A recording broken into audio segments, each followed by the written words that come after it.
tell me about a typical day and a typical week when you were on your own. So you'd get up in the morning, you said the roosters would crow. There's no electricity, the roosters would crow. You were living in a city at that time? That time I was moving around a lot. So initially I was left alone with my sister when I was 8 years old, and 11 my sister. We were living like that for 2 years, and then our relatives separated us. Our uncle took my sister and my aunt took me to the countryside. That's how I lived my also another 2 years like that way. And so my typical day is like, when the rooster like cries in the summertime, usually 5:30 a.m. and the winter time is 7 a.m. They're pretty accurate. So North Korea still can afford the clocks. And that's how we follow the, rooster, the timeline.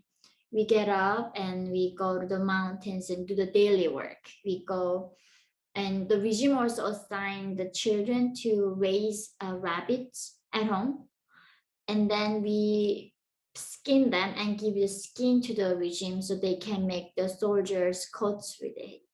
So everybody gets assignment with the regime. And also the thing is that they don't even have fertilizer. So they make sure that everybody bring their own bathroom stuff to the school.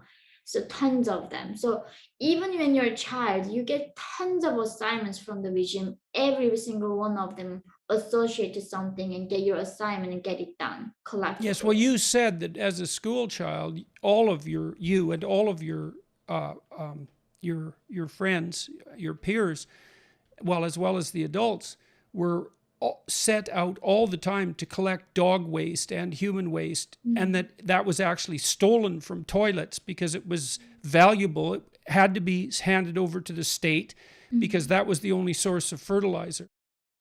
Yeah, so even that, so I remember one of my culture shock was when I was seeing the trash cans for the first time in my life.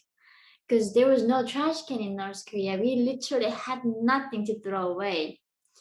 And coming to the West, where people are having these trash problems, it's like, where the heck am I? And in North Korea, even your own poop is so valuable that they fight for poop. It's like the war on poop. And if you don't bring the quota, you're gonna be punished by the regime.